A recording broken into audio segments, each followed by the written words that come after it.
Wewe endelea safari zako zako unaenda. We dada. Dada, mbona unataka kunizibia riziki? Unaona ni sawa kweli? Wewe mbona hakuna aliye kuzibia riziki ya kuolewa?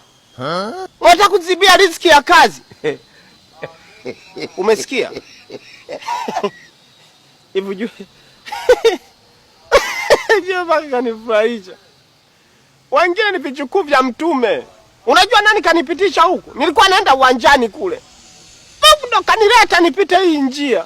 Nikutane na baba, nataka kunizibia riziki. Ehe baba. Labda nianze kwa kujitambulisha. Mimi naitwa Steven Moses. Natokea Katavi. Mmoja naitwa Semurwa. Kama ukinipa kazi nitaifanya kwa adilifu, alafu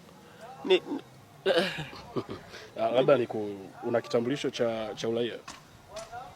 Una kitambulisho cha uraia? Mimi ni raia. Una wasiwasi na uraia? Nina chakula tu. Chakula. Hicho kinanifaa na nafikiri tabadilishana namba za simu hapo, au sijui nikubebe sasa hivi tuondoke ukaanze kazi kabisa. Kwa sababu hakuna sehemu nilikuwa naenda.